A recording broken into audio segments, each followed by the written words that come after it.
ಯಾವನೋ ಬಂದು ನಮ್ಮೂರಲ್ಲಿ ಏನೇನೋ ಮಾಡ್ತಾ ಇದ್ದಾನಂತೆ. ಊರು ದತ್ತು ಎಲ್ಲ ಮಾಡ್ತಾ ಇದ್ದಾನಲ್ಲ, ನೀವೇನ್ ಮಾಡ್ತಾ ಇದ್ದೀರಾ? ಕರ್ಕೊಂಬರ್ರಿ ಅವ್ನ ಮಾವಿನ ತೋಟಕ್ಕೆ. ಸರಿ ಅಣ್ಣ, ಆಯ್ತು, ಈಗಲೇ ಹೋಗ್ತಾ ಇದ್ದೀನಿ.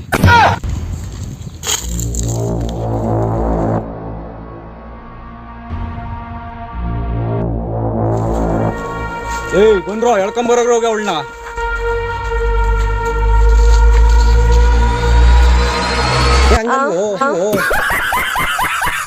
ಎಲ್ಲೇ ಅವನು? ಊರ್ನೇ ದತ್ತು ತಗೊಂಡಿದ್ದಾನಲ್ಲ ಅವನು. ನೀನ್ ನೆರ್ಕೊಂಡಾದ್ರೆ ಬರ್ತಾನ ಬಾ. ಇರೋದೊಂದು ಮಗಳನ್ನ ತಗೊಂಡು ಎತ್ಕೊಂಡು ಹೋಗ್ಬಿಟ್ಟ. ಯಾರು ಇಲ್ವಾ ಕಾಪಾಡಕ್ಕೆ? ಅಯ್ಯೋ.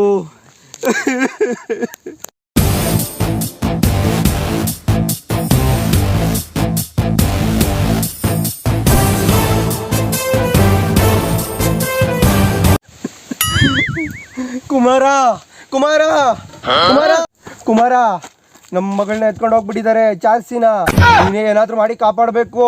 ಸರಿ ಆಯ್ತು, ಕುತ್ಕೊಳ್ಳಿ, ನಾನು ಕರ್ಕೊಂಬರ್ತೀನಿ. ಬೇಡಪ್ಪ, ಅವ್ರು ಸರಿ ಇಲ್ಲ, ರಾಕ್ಷಸರು ಅವರು. ಆಯ್ತು ಬಿಡಿ, ನಾನು ಕರ್ಕೊಂಬರ್ತೀನಿ, ಬರ್ರಿ.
ನನಗೆ ಸಿಗ್ಬೇಕಾಗಿದ್ರೆ ನನ್ಗೆ ಹೇಳ್ಬೋದಾಯ್ತಲ್ಲ.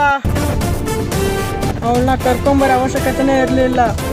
ಮೈಲಗಾನಹಳ್ಳಿ ಕೋಟೆಗೆ ಮಾವಿನ ತೋಪು ಬಂದ್ಬಿಟ್ಟು ನಮ್ಮ ಹುಡುಗರಿಗೆ ಎಷ್ಟು ತಾಕತ್ತೈತ ನಿನಗೆ? ಚಾರು, ಹೊರಡು ನೀನು, ಟೈಮ್ ಆಯ್ತು. ಸರಿ ರಾಜ. ಓಯ್ ಕುತ್ಕೋ. ಇಲ್ಲೇನು ನಡೀತೈತೆ ಅಂತೆಲ್ಲ ಹೋಗಿ ಊರೊಳಗೆ ಹೇಳಬೇಕಲ್ಲ ನೀನು. ಚಾರು, ಸ್ವಲ್ಪ ತಿರು, ಇಬ್ರು ಜೊತೆಗೆ ಹೋಗೋಣ.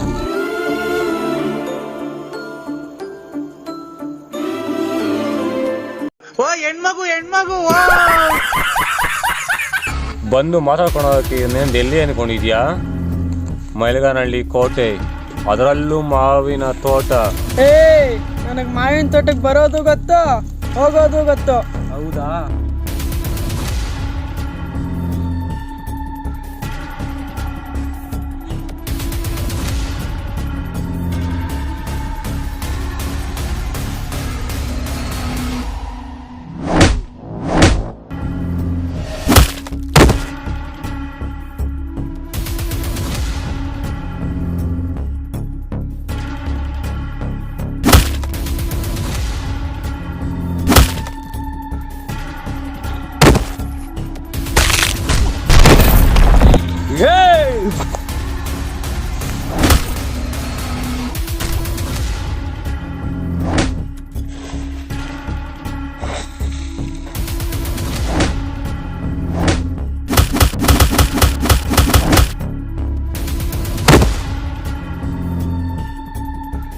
ಈ ಬಚ್ಚ ನೋಡಾಗ ಇಷ್ಟೊತ್ತು ಮಾಡ್ಬೇಕಾ?